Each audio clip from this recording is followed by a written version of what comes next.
Not too long ago, we looked at Switch emulation on Android using the Metroid Pocket 4 Pro, but this time around, we will be doing a bit of firsts on the channel. This will be the first time that Ryujinx gets the spotlight in a dedicated video. And not only that, but for the first time ever, I will be featuring Apple hardware with the newly released Macbook Air that has Apple's M3 silicon in the base configuration with 8GB of unified memory and the 8-core GPU setup. As we always do for these types of videos, I will go over the setup and configuration of Ryujinx and then feature a sizable showcase of games that are doing very well here with Apple's M3, with some tips and tricks along the way. So, as always, please join me, Rob the Retro Tech Dad, as we explore Switch emulation using Apple's M3 and see if Ryujinx is worth the bite.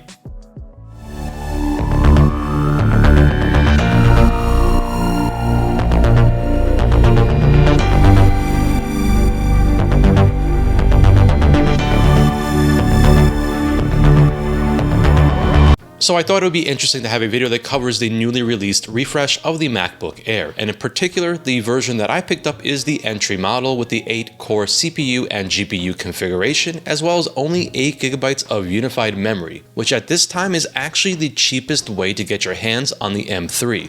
The M3 does provide improved performance advantages over the prior generation with the M2, as well as a shift to a 3nm fab process on the M3. Personally, I'm very excited to be able to showcase some of the capabilities of the M3 and the MacBook Air, and I think the results are quite good. Not only that, but expect better performance across the board with the higher end SKUs of the M3 in the MacBook Pro, Air, and of course the iMacs, and so this showcase is actually quite useful for those who have those higher end SKUs. And I have to say that in general, I'm pretty impressed by the performance of Ryujinx overall. So let's get into the setup of Ryujinx, and the best part about Ryujinx is the native Mac OS version that is available. At the time of preparing this video, the latest version of Ryujinx available was 1.1.1248, and every game in this video was tested again using that version. So let's head on over to the official Ryujinx website, which is simply ryujinx.org, and then over to the download section to grab the install file. Once you click on download, it should end up in your downloads folder, so let's go ahead and open your downloads folder in the Finder. The downloaded file should be in the tar format, but no worries, just double click on it and it will automatically be extracted into your downloads folder. You should see the Ryujinx app show up here. Personally, I like to move it into my applications, which can easily be done by dragging the Ryujinx app over into your applications like shown on screen. If you're updating Ryujinx, you will see the prompt to replace the existing one. Okay, with Ryujinx now in our applications, let's go ahead and open it up for the first time. Since this is a base M3 MacBook Air, we are using macOS Sonoma, and you will most likely receive the following prompt when first opening up Ryujinx, saying it can't be opened because Apple cannot check it for malicious software.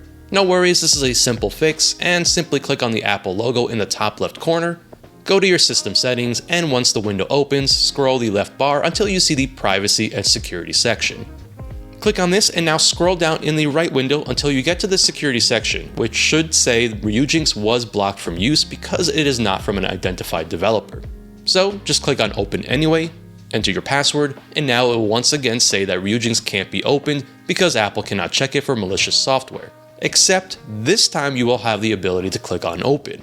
This is a one-time process and you won't need to worry about this until you update Ryujinx. Okay, so now you should be on the main screen for Ryujinx. I have a few games preloaded here, but before we dive into the games, there are two key things that you need to have done before starting to play anything. You will need to provide your own prod keys, and I cannot share that with you or how to obtain them, but these are required in order to properly use Ryujinx. When you do have your prod keys ready to go, you will need to place them in the Ryujinx folder. You can easily access this folder by clicking on File and then click on Open Ryujinx folder. Here you should have a system folder, and inside this folder is where you will place your prod keys as shown here in the video. The next thing you'll want to do is install the Switch firmware. Again, I cannot link or share this file, but it's not too difficult to get. To load your Switch firmware, click on the tools at the top of the Ryujinx screen, and then click on Install Firmware from XCI or Zip. You can keep your Switch firmware as a zip file and load it into Ryujinx as is. For example, here I have the 16.1.0 firmware, which is the one I'll be using for every game in this video. It's still in the zip format, but Ryujinx has no issues loading this file. So just point Ryujinx to the firmware file and then click on Open. Give Ryujinx a moment and it will give you a prompt regarding installing the firmware. Click yes, and then you will get a successful installation prompt. Alright, now let's talk about settings and the configuration being used here for this showcase. There will be a few games that deviate from these base settings, but I will let you know in the showcase if any games need a specific adjustment to work properly. So let's click on options at the top and then go to settings. When the settings window opens, we will be in the user interface section. Here you can add your directory that contains all of your Switch games for easy access in the Ryujinx interface. For example, I have a few test games in my Documents folder in a folder named Switch. Obviously, this will be different depending on where you have your games stored. Everything else in this section should be left as default. Next is the Input section, and this is where we can configure any controllers that you might want to use with Ryujinx. I am personally using my Xbox Series controller, which works great with the MacBook and is already connected via Bluetooth. So in the Input Device dropdown, you will select the controller that you are using, and again for this video I am using the Xbox Series controller, which does show up as an input option. Everything should be good to go here, but in case you have any issues with mappings, it's pretty straightforward to configure. Just click on the button or stick that you want to map, and then click on the corresponding button or stick on your controller to map it. Once you're done here, make sure to hit apply and then click on OK to save everything. In the next section we have keyboard shortcuts, and Ryujinx does have a few of them predefined already, but you can change these to whatever you'd like. This is pretty self-explanatory, but worth noting in case you do want to make use of these. So let's now get into the system section, and we will actually be leaving everything here as default, and so we can just move right into the CPU section. In this CPU section, pay attention to the hypervisor setting, as there will be a game or two that might need this setting to be disabled in order for the game to run properly. Otherwise, leave this setting on, as most of the games benefit from this being turned on. Okay, in the graphics section, we will be using the Vulkan backend, and I will be making one change here from the default configuration. I like to keep the Enable Texture Recompression setting turned on, as I have found that it doesn't actually impact any of the games that I've personally tested here on this base M3 MacBook Air. In addition, some games might actually need it, which includes Astral Chain, Bayonetta 3, Fire Emblem Engage, Metroid Prime Remastered, Super Mario Bros. Wonder, and Tears of the Kingdom. It just so happens that the majority of those games will be featured in this video. Everything else here will be left at default, and we will be keeping the resolution scale at native across the board to help keep things nice and simple for this showcase. The audio, network, and logging sections are all going to be kept at default and do not require any further adjustments. Click on Apply, and the settings window will close now. So in the main window of Ryujinx, we do have the ability to right-click on a game title, and doing so will give us additional options. We will be covering the mods in a little bit when discussing Tears of the Kingdom, and so for right now, we can just move right into the showcase. And one thing I do want to point out, much like other emulators, Ryujinx is in active development, and therefore things can change from build to build. Not only that, but expect that games can exhibit graphical issues, crashes in-game, not loading properly, and of course other issues which are expected with something constantly evolving like Switch emulation. So for this showcase, I will be featuring games that I felt performed the best out of the several dozen that I've personally tested. If a popular game is not here, chances are performance is not where I'd like it to be on this base M3 model. As I mentioned during the config section, I will be leaving all games at the Switch's native resolution using handheld mode to keep things nice and simple. There are definitely some games here that can get away with upscaling. So without further ado, let's get right into this. And it seems like every one of these Switch showcases starts out with Advance Wars here on the channel, but that's definitely not a bad thing at all. Advance Wars Reboot Camp has become one of my personal favorite games on the Nintendo Switch, and is a full-blown remake of the first two Advance War games from the Game Boy Advance. Not only that, but Reboot Camp was also developed by WayForward, who are responsible for a good number of titles that I personally enjoy. Reboot Camp has proven to be a very reliable and consistent performer when it comes to Switch emulation on a multitude of platforms, and here with Ryujinx and the M3, performance is solid. An important note about this game is that it does switch between 30 and 60 frames per second, which is how it actually functions on an actual Switch, and ironically works better here on the M3 Mac than it does on an actual Switch.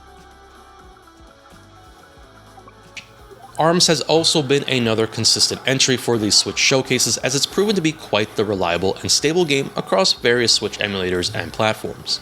ARMS is a brand new franchise from Nintendo that got its start on the Switch very early on, and it's one I've been hoping Nintendo would revisit, as it's a pretty fun game. There was a lot of thought about the design for this game, which had influences from Mario Kart and was originally going to feature well-known Nintendo characters, including the possibility of adding Punch-Out characters. Given the unique gameplay elements here, the development team decided to create a new cast of characters, and that's how ARMS was born. This one is definitely pushing the limits here of the M3 MacBook Air, as we are starting to get into higher memory usage, but all things considered, it is running quite well. Astral Chain is our next game on the list, and this is one that I never get too many opportunities to talk about. Astral Chain is an awesome game that comes to us from Platinum Games, best known for their work on the Bayonetta franchise. In Astral Chain, you take on the role of a police task force that allows you to control two characters simultaneously, your character and its legion, which is tethered to you using the Astral Chain. The presentation here, from the music to the graphics, are all top-notch, drawing lots of inspiration from cyberpunk manga and anime mixed in with the awesome hack-and-slash gameplay that Platinum is best known for. Astral Chain is definitely something I'd love to see more of in the future from Platinum. Now, we're right at that 8GB memory usage, but Astral Chain is a game that is performing very well with the normal compilation stutters here and there, but nothing too bad.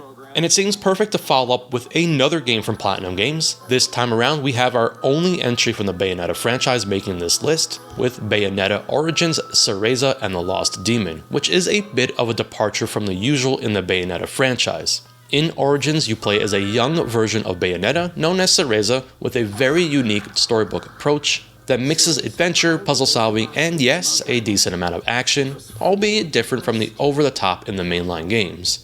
Bayonetta fans should not dismiss this game, as it's well worth playing through. On the M3 Mac, things are looking very solid performance-wise, and this is another game that is handling quite well here.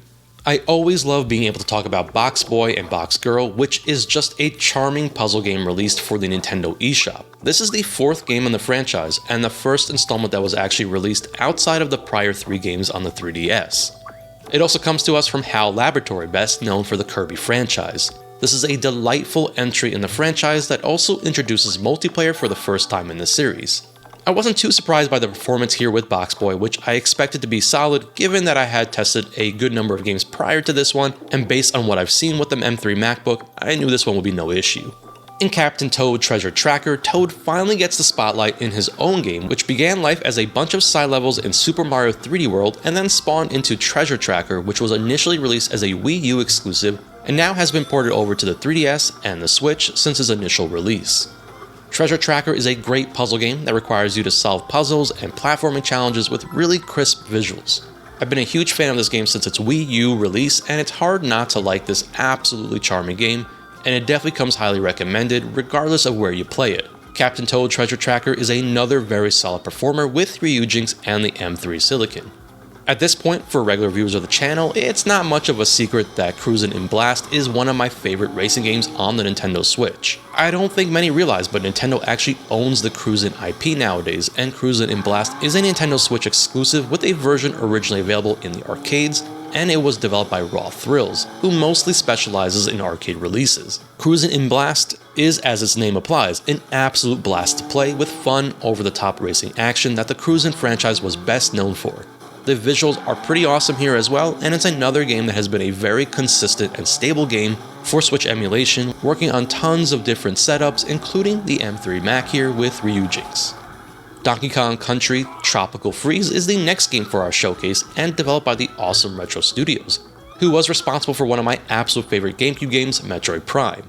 Tropical Freeze is actually a direct sequel to Donkey Kong Country Returns from the Wii, and this Switch version of Tropical Freeze is actually a port of the Wii U version where it first appeared. Much of what made Returns great can be found here with Tropical Freeze, with the Switch version introducing Funky Kong as a playable character. Tropical Freeze is doing pretty well here with Ryujinx on the MacBook Air, with some minor graphical glitches, but these really do not impact gameplay at all. Hyrule Warriors Age of Calamity is the second Hyrule Warriors game available for the Nintendo Switch. Age of Calamity takes place 100 years before the events of Breath of the Wild, and for those unfamiliar, Hyrule Warriors is actually a crossover between the Legend of Zelda world with the gameplay of Dynasty Warriors. For fans of Musou hack and slash style games like Dynasty Warriors, this is a blast to play, especially with the characters from the Zelda franchise. Now, this will definitely not be the last Zelda game we will be talking about, and a few more will be coming up in just a little bit. Age of Calamity is definitely pushing what we can do with the 8GB of unified memory on this M3 MacBook Air. It does get better with a bit more playtime in terms of shader compilation, but regardless, I thought performance here was better than expected. I did test Hyrule Warriors Definitive Edition, but that game does have some serious graphical issues, so Age of Calamity is the one to go with here.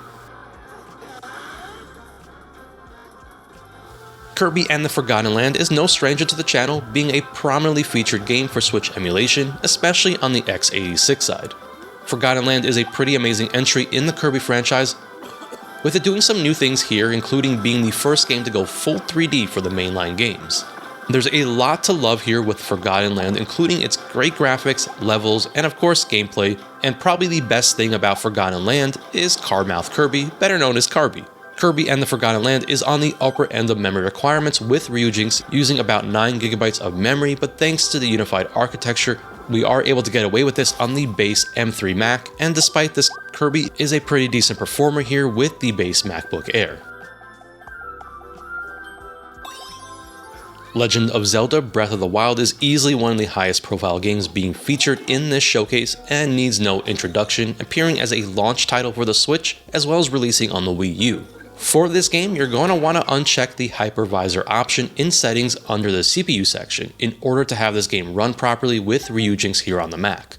This does mean that performance will not be as good as we could possibly get with Breath of the Wild, but despite this, it does pretty well here with this base M3, and like a lot of Switch games, especially one of this magnitude, will need a bit of playtime to help smooth things out with shader compilation. As I mentioned, this game was also released on the Wii U and therefore can be played with the Cemu emulator, which is usually the favorite option given the stability and maturity of Cemu as well as the additional settings that can be adjusted. Let me know if you're interested in seeing a similar video using the Cemu emulator with the M3 Silicon down in the comments section. Legend of Zelda Link's Awakening is our next Legend of Zelda game being featured, and a full-blown remake of the original Game Boy game with the same name, and retains the classic top-down perspective gameplay style. The visuals in this one are a treat, and definitely unique since they capture both a modern and retro look quite well. I remember when this one dropped on Switch, and I couldn't resist its charm since I completed it the same week it released. I love seeing the more traditional style of Zelda games, and Link's Awakening does satisfy that craving quite well on the Switch. The game does have the usual shader compilation, but smooths out pretty quickly and runs nicely with the M3 Mac. And of course, the big one, the absolutely amazing Legend of Zelda Tears of the Kingdom, which is easily the Switch's highest profile exclusive and one of the best games on the console. For this game, we will actually be making use of some mods that were created over at GBATemp. In order to do this, let's first head on over to the GBATemp website, which I will have linked in the description to download all the mods as needed. As you can see, there are quite a few mods available for this game, which are all included in the download, which you can get by clicking on the download link at the right. Once downloaded, head on over to your downloads folder in Finder, and you should now have a folder named Mods, and inside the folder, all of the different mods that are available. For this video specifically, and for my base M3, I will be using the DynamicFPS++ 30 frames mod since I found it to be a good balance for performance, but feel free to experiment with the other mods here. So in order to add mods to Tears of the Kingdom, we will need to go back into Ryujinx and then right click on the game and then select the Open Mods directory, which will take us right into the folder that we need in order to add all the mods that we downloaded. You can see that I already have the DynamicFPS mod in here, but for the sake of completion, let's go through this step quickly. Go back to your downloaded mods folder and then copy over the folders for the mods that you want to use. In this case, I am copying over the DynamicFPS++ 30 folder into the mods directory that we opened using Ryujinx. Once done, it should look like this. Now back in Ryujinx, we can confirm that it has been added correctly by right-clicking on Tears of the Kingdom again, and this time selecting the Manage Mods, and you can see that DynamicFPS is listed here.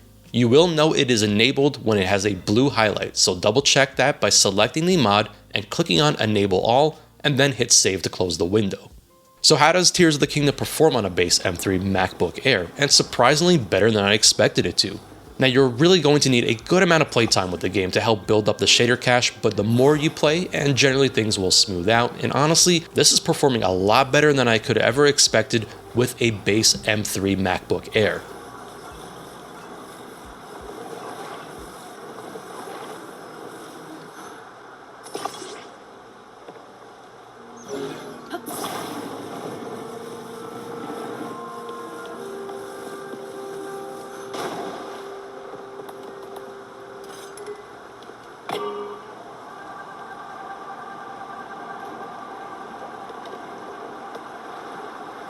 It's finally time for Luigi to get some attention here with Luigi's Mansion 3, which was a pleasant surprise for me as I do love the Luigi's Mansion games, and I'm glad that Nintendo keeps giving us new entries in the franchise, with Luigi's Mansion 3 being a full-blown Nintendo Switch exclusive. Personally, I think this is the best Luigi's Mansion entry in the franchise, with Next Level Games once again returning to handle development duties. For fans of the franchise, we're not quite done with Luigi's Mansion games on the Switch, as Luigi's Mansion 2 is getting an HD version in June, which I am very excited to play.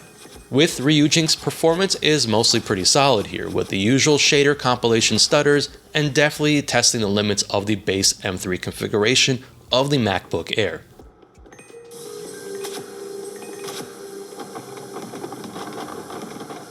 I remember when Mario and Rabbids Kingdom Battle was first announced for the Nintendo Switch many years ago, and at the time I wasn't sure what to think. Now I definitely remember being pleasantly surprised when I first played through this one, with its interesting crossover of the Mario and Rabbids franchises into a game that is best described as XCOM Lite, and pretty fitting given that Ubisoft is actually the ones responsible for this game. Despite the unusual combination, this is a seriously awesome game that is well worth your time, especially if you're a fan of XCOM. This one did have some minor graphical glitches, but nothing that I consider game-breaking, and generally performance is very solid with the M3. Mario vs. Donkey Kong is a fairly new release for the Nintendo Switch, and it is a full remake of the original Mario vs. Donkey Kong game from the Game Boy Advance. As one would expect from a remake, this version features updated graphics as well as some additions and changes to the original game, including local co-op multiplayer with Toad as the second playable character. Mario vs. Donkey Kong is a puzzle platform game that is considered the spiritual successor to the Donkey Kong game from the original Game Boy, which itself was loosely based on Donkey Kong from the arcades. I wasn't too surprised to see that performance with this game is essentially perfect with the M3 Mac. Mario Kart 8 is probably one of the most iconic games for the Switch, and given that Mario Kart 8 has sold nearly 70 million copies, it's not all that surprising. Personally, Mario Kart 8 is a game that has brought me a tremendous amount of joy, with it being a staple in my household for many years, going way back to the original Wii U version. It's a game that I have consistently enjoyed with my daughter as well, and she's still quite proud that she has managed to beat me in a race. It's also an absolute joy to see Mario Kart 8 running as well as it is with Ryujinx and on this MacBook Air with the M3 Silicon. The performance is keeping up with the fast-paced and frantic action of Mario Kart 8, and it's really an awesome thing to see in person. Metroid Dread is next on our list, and the long-awaited entry in the franchise. Seriously, it's the first original side-scrolling Metroid game since Metroid Fusion. Dread was developed by Mercury Stream, a studio that has dabbled in the Metroidvania genre before with Castlevania, as well as working on the Metroid 2 remake for the 3DS. This is a fantastic return to the 2D style the franchise is best known for, with the addition of stealth elements thanks to the segments with Emmy. Metroid Dread is a pretty consistent and stable game for Switch emulation on a lot of platforms, and with the M3 MacBook Air, performance is very solid without much issue here. And no better way to follow up a Metroid game with, well, another Metroid game, and Metroid Prime Remastered, as its name implies, is the remastering of the original Metroid Prime from GameCube with updated visuals and control schemes which help modernize it a bit. If you've never played Metroid Prime, this is definitely a solid way to enjoy the game for the first time. The improvements in the visuals are actually really nice, and the updated controls are definitely very welcome here. Now, there's no doubt that the M3 Silicon will have no issues with the GameCube version using Dolphin, but I still think the Switch version is worth checking out, even if you played this before on either GameCube or Wii. Metroid Prime Remastered is running incredibly well here on the base MacBook Air. The only real issue I've seen is the transitions to the menu screen, and then back to in-game, but it doesn't really impact gameplay too much. New Super Mario Bros. U Deluxe, which was originally released on the Wii U, is a port to the Switch with some minor improvements, including an increase in resolution, going from 720p to 1080p, the integration of new Super Luigi U, as well as the ability to select any character in single player. New Super Mario Bros. U Deluxe is classic platforming Mario at its best, with great visuals and level design.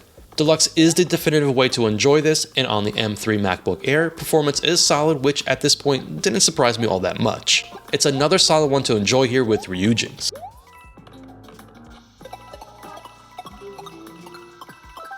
Pikmin 3, or in this case Pikmin 3 Deluxe, was originally released for the Wii U and was the long-awaited sequel to Pikmin 2, which came out almost 10 years prior to Pikmin 3. It builds on the prior entries in the franchise but added some cool touches that made use of the Wii U features at the time. Deluxe is the port of Pikmin 3 to Nintendo Switch, and it added a prologue and epilogue that features Captain Olimar and Louis, as well as some other cool features like co-op play in story mode, which definitely makes the Switch version the definitive one to play. Pikmin 3's gameplay is pretty solid with Ryujinx, with the normal shader stutters that occur, but generally smooth out as you play through the game some more. It's another game that stays under 8GB of usage, so a nice solid fit for the base M3 MacBook Air. And we're not quite done yet with Pikmin, since we have Pikmin 4, which is our next game on the list, and it was yet again a long-awaited sequel, this time to Pikmin 3, which took nearly 10 years to release after that game.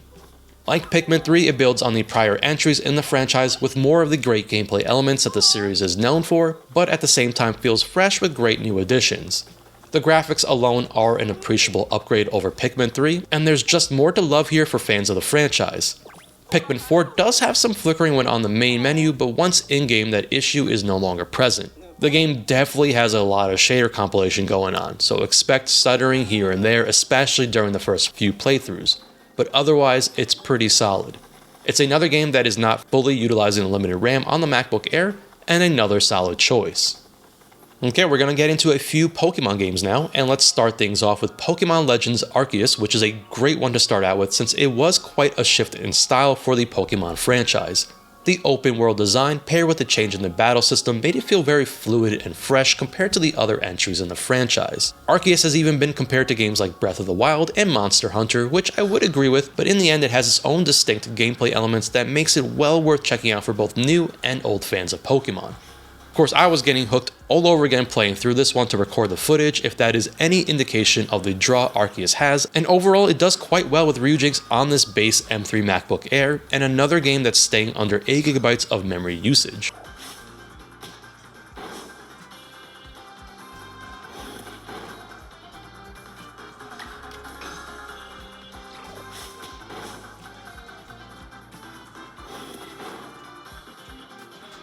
Our next Pokemon game being featured here is Pokemon Violet, but I will say that I tested quite a few Pokemon games and generally they performed very well.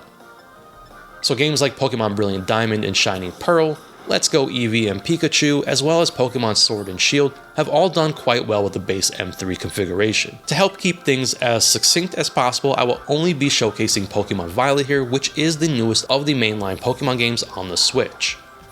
Given that Arceus did quite well, I don't think it's much of a surprise that Violet is performing nicely on the base MacBook Air.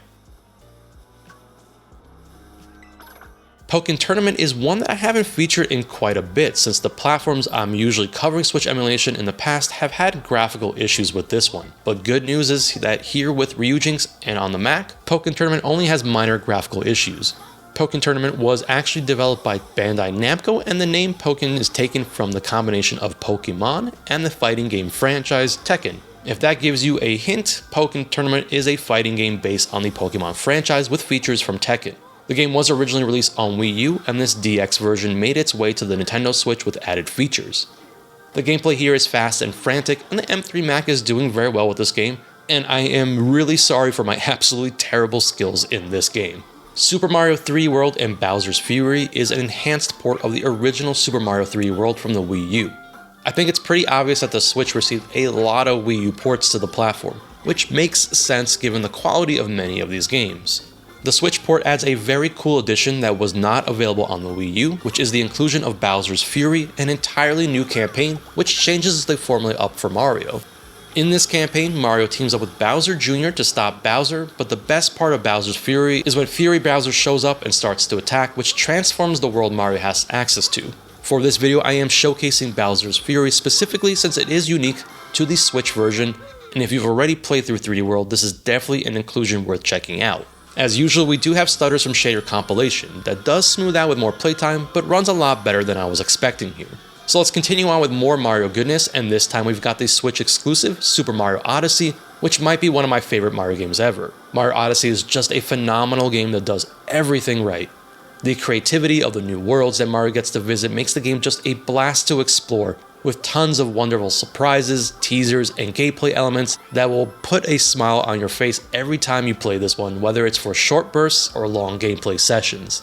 I'm also blown away by how well Super Mario Odyssey runs on the base M3 MacBook Air, which really smooths out after initial shader compilation. In fact, this might be one of the smoothest games I've tested with Ryujinx, and given the game, that's a very impressive thing to see here.